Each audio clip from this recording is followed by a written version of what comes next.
कहानी की शुरुआत में हम देखते हैं कि चंद नाम का एक स्थानीय अपराधी और उसके दो साथी लेख और फैट एक कपल का पीछा कर रहे होते हैं। बचने की कोशिश में वह कपल जंगल की ओर भाग जाता है, लेकिन जल्द ही गैंगस्टर उन्हें पकड़ लेते हैं और बड़ी बेरहमी से उनकी हत्या कर देते हैं। यहाँ से सीन बदलता है और हमें युद्ध और बा नाम का एक कपल दिखाया जाता है। ये दोनों एक दूसरे से बहुत प्यार करते हैं और समय आने पर शादी करने वाले हैं, लेकिन युद्ध के माता पिता इस रिश्ते से खुश नहीं हैं क्योंकि बा गूंगी है। साथ ही बा के पिता ने दूसरी औरत के लिए बा और उसकी मां को छोड़ दिया था, जिससे उनकी आर्थिक स्थिति भी खराब है। युद्ध बा से शादी करने के लिए तैयार होता है। एक दिन दोनों नदी से मछलियां पकड़कर घर जा रहे होते हैं। तभी गांव के कुछ बदमाश युद्ध को पत्थर मारकर भाग जाते हैं। इससे युद्ध के सिर से खून बहने लगता है। बा उसे तुरंत घर ले जाती है, जहां उसकी मां उसके घाव पर मलहम लगाती है और आराम करने को कहती है।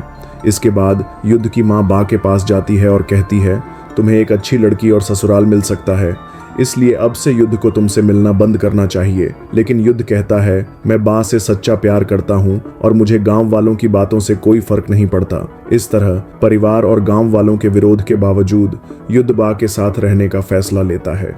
अगले दिन दोनों फिर मिलते हैं और समय बिताने के लिए मछलियां पकड़ने जाते हैं। मछलियां पकड़कर वे एक साथ खाते हैं। उसी गांव में चंद और उसके दो साथी भी रहते हैं, जो लोगों को परेशान करने और उनका सामान व पैसे चुराकर गुजारा करते हैं।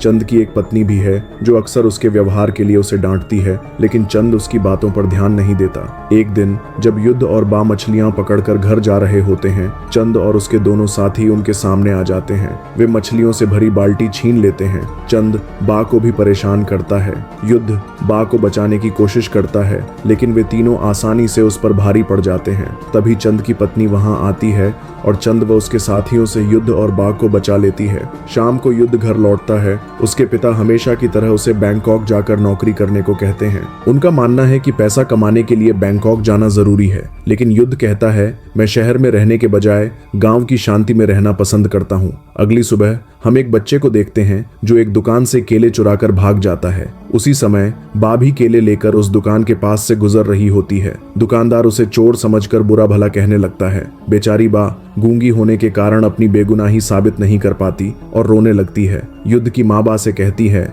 मैं अपने बेटे की शादी एक गूंगी लड़की से नहीं करूंगी, तुम युद्ध से दूर रहो। बा यह सब सुन लेती है और बहुत दुखी हो जाती है। वह खेत की ओर चली जाती है और रोते हुए सोचती है कि आखिर पूरा गांव उससे नफरत क्यों करता है। थोड़ी देर बाद युद्ध वहां आता है। वह बा को गले लगाकर वादा करता है, मैं कभी तुम्हारा साथ नहीं छोड़ूंगा और जल्द ही तुमसे शादी करूंगा। इसके बाद दोनों मछलियां पकड़ने निकल जाते हैं। युद्ध मछलियां पकड़ने के जाल को ठीक कर रहा होता है। तभी चंद और उसके साथी वहां आकर बा को अगवा कर लेते हैं और उसे जंगल में ले जाते हैं। चंद जबरदस्ती बा के कपड़े उतारने की कोशिश करता है। बा उसका विरोध करती है, लेकिन वे तीनों उसे बुरी तरह पीटते हैं। इधर जब युद्ध को बा कहीं दिखाई नहीं देती तो वह उसे आसपास ढूंढने लगता है। उसे बा की एक चप्पल मिलती है, जिससे उसे एहसास होता है कि बा खतरे में है। वह जंगल में बा को ढूंढने जाता है। वहां वह देखता है कि चंद और उसके साथी बा पर बेरहमी से हमला कर रहे हैं। युद्ध बा को बचाने के लिए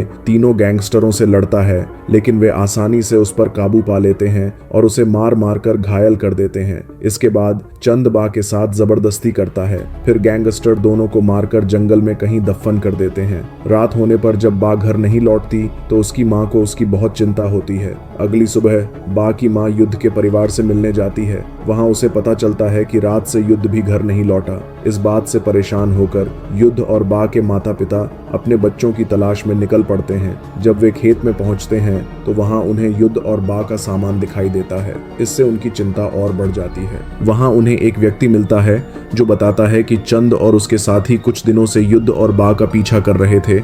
यह सुनकर वे तीनों सीधे चंद के घर जाते हैं। चंद उन्हें धमकी देकर भगा देता है। दुखी होकर वे पुलिस स्टेशन में मिसिंग रिपोर्ट दर्ज कराते हैं और पुलिस को बताते हैं कि उन्हें चंद और उसके साथियों पर शक है कि उन्होंने उनके बच्चों के साथ कुछ गलत किया है। लेकिन पुलिस अधिकारी कहता है, अभी हमारे पास चंद के खिलाफ कोई सबूत नहीं है, इसलिए हम कोई कार्रवाई नहीं कर सकते। वह यह भी कहता है, शायद दोनों बच्चे अपनी नई जिंदगी शुरू करने के लिए शहर भाग गए होंगे। इसके बाद हम चंद के साथी लेख को देखते हैं, जो जंगल में अकेला घूम रहा होता है। उसे अपने दिल में बेचैनी महसूस हो रही थी।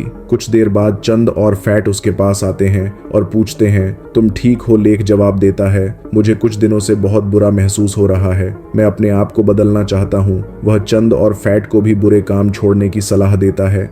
यह सुनकर चंद को गुस्सा आ जाता है। वह अपनी बंदूक निकालकर लेख पर तान देता है और धमकी देता है, अगर पुलिस को हमारी करतूतों के बारे में पता चला तो मैं तुम्हें जान से मार दूंगा। फिर तीनों शिकार करने के लिए जंगल के अंदर चले जाते हैं। जानवरों को ढूंढते समय अचानक उन्हें बाँ की आत्मा दिखाई देती है। इससे वे बुरी तरह डर जाते हैं और जंगल से भागने को मजबूर हो जाते हैं। रात में तीनों गैंगस्टर कुछ लड़कियों के साथ शराब पीकर मजे कर रहे होते हैं। इस दौरान लेख वॉशरूम जाने का बहाना बनाकर बाहर जाता है। बाहर उसे जमीन पर सफेद कपड़े पहने एक लड़की दिखाई देती है। लेख धीरे धीरे उसके पास जाता है और उसे पलटकर देखने की कोशिश करता है। जब वह उसे पलटता है तो उसे पता चलता है कि वह कोई और नहीं बल्कि बा है। बा को देखकर लेख बहुत डर जाता है और तुरंत अपने दोस्तों के पास भागता है। पार्टी खत्म होने के बाद तीनों अपने अपने घर लौट जाते हैं, लेकिन उन्हें बा का बहुत डर सता रहा होता है, खासकर लेख को। जब वह अपने बिस्तर पर जाता है तो उसे बार बार बा दिखाई देती है जो उस पर हमला कर रही होती है। इस डर से लेख को पूरी रात नींद नहीं आती। अगली सुबह लेख फैट से मिलता है और उसे रात की डरावनी घटना के बारे में बताता है। फैट हैरान हो जाता है और कहता है, मुझे भी ऐसे डरावने दृश्य दिख रहे हैं। लेख फैट को गांव छोड़कर शहर में नौकरी ढूंढने की सलाह देता है ताकि वे इस मुसीबत से बच सकें। वह कहता है, अगर गांव वालों को हमारे बुरे कामों का पता चला तो वे हमें बर्बाद कर देंगे। फैट जवाब देता है, हमारे जैसे लोगों के लिए नौकरी पाना बहुत मुश्किल है, इसलिए हमें गांव में ही रहना होगा। इसके बाद तीनों फिर से जंगल में शिकार के लिए जाते हैं। इस दौरान लेख के सामने बा की आत्मा दिखाई देती है और उसका पीछा करने लगती है। लेख डर कर भागने लगता है। भागते समय कोई उसके सिर पर लकड़ी की टहनी से हमला कर देता है। वह ताज़ा होने के लिए वॉशरूम जाता है जहां उसे युद्ध की आत्मा दिखाई देती है। इससे फैट और ज्यादा डर जाता है। दोस्तों, आगे बढ़ने से पहले आपसे गुजारिश है कि कृपया हमारे मूवीज N8N चैनल को सब्सक्राइब जरूर करें। फैट अपने डर से परेशान होकर मंदिर जाता है। वहां वह अपनी जान बचाने के लिए भगवान से प्रार्थना करता है। इसके बाद वह चंद से मिलता है और कहता है, मैं गांव वालों के सामने अपने गुनाह कबूल करने वाला हूं। इस बात पर चंद को बहुत गुस्सा आता है। वह फैट के चेहरे पर मुक्का मारकर उसे चुप रहने का आदेश देता है, लेकिन फैट अब और चुप रहना नहीं चाहता था। फैट जिद करने लगता है कि वह गांव वालों को सब कुछ बता देगा। इस बात पर चंद बेरहमी से उसे पीटने लगता है और जान से मारने की धमकी देता है। डर के मारे फैट शांत हो जाता है। उसी रात चंद को एक डरावना सपना आता है। सपने में युद्ध और बा की आत्माएं उसे बिस्तर से बांध देती हैं और परेशान करती हैं। दोनों आत्माएं एक कुल्हाड़ी लिए उसके पास आ रही होती हैं। अगले दिन हम फैट को देखते हैं जो पास की नदी में मछली पकड़ रहा होता है। तभी उसे एक डरावनी आवाज सुनाई देती है। वह घबरा जाता है और चारों ओर देखने लगता है, लेकिन कोई नजर नहीं आता। अचानक उसे पानी में किसी चीज के गिरने की आवाज सुनाई देती है, जिससे वह और ज्यादा डर जाता है। डरते हुए वह जंगल से भागने की कोशिश करता है, लेकिन तभी कोई उसे पीछे से पकड़ लेता है और जबरदस्ती पानी में डुबाने लगता है। इस हमले में फैट की मृत्यु हो जाती है।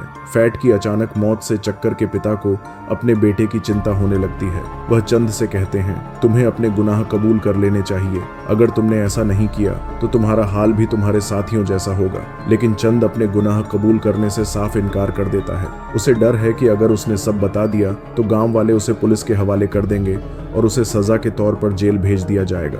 उसी रात जब चंद अपनी पत्नी के साथ सो रहा होता है, उसे किचन से कुछ आवाजें सुनाई देती हैं। वह चौंक जाता है और अपनी पत्नी को जगाकर पूछता है, क्या तुमने अभी किचन से कोई आवाज सुनी थी? लेकिन उसकी पत्नी जवाब देने के बजाय उसे डांट देती है क्योंकि उसकी नींद खराब हो गई थी। चंद की पत्नी फिर से सो जाती है। चंद भी सोने की कोशिश करता है, लेकिन तभी उसे फिर से वही आवाजें सुनाई देती हैं। वह बुरी तरह डरने लगता है। तुरंत उठकर वह लाइट जलाने जाता है, लेकिन उसे पता चलता है कि घर की ट्यूबलाइट खराब है।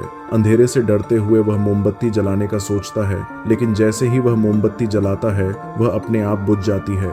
वह फिर से मोमबत्ती जलाता है और जैसे ही पीछे मुड़ता है उसके सामने बा की आत्मा आ जाती है। चंद बुरी तरह डर जाता है। किसी तरह वह एक चाकू उठाता है और बा पर बार बार हमला करने लगता है। तभी उसे एहसास होता है कि उसने चाकू से बा पर नहीं बल्कि अपनी पत्नी पर हमला किया था। इस हमले से उसकी पत्नी की मृत्यु हो जाती है। चंद को विश्वास नहीं होता कि उसने अपनी पत्नी को मार दिया। वह बच्चे की तरह रोने लगता है। तभी पीछे से एक अनजान व्यक्ति आता है और उस पर हमला करके उसे बेहोश कर देता है। थोड़ी देर बाद जब चंद को होश आता है तो वह खुद को बंधा हुआ पाता है। तभी वहां युद्ध और बा आते हैं जो अभी भी जिंदा थे। उन्हें जिंदा देखकर चंद बहुत हैरान हो जाता है। युद्ध और बा खुलासा करते हैं कि चंद और उसके साथियों ने उन्हें जिंदा दफनाया था, लेकिन जब वे उन्हें दफनाकर चले गए तो कुछ देर बाद बारिश होने लगी। बारिश की वजह से युद्ध और बा को होश आ गया और किसी तरह उन्होंने गड्ढे से निकलकर खुद को बचा लिया। इसके बाद दोनों ने एक दूसरे की मदद से अपनी देखभाल की और कई दिनों तक जंगल में रहने का फैसला किया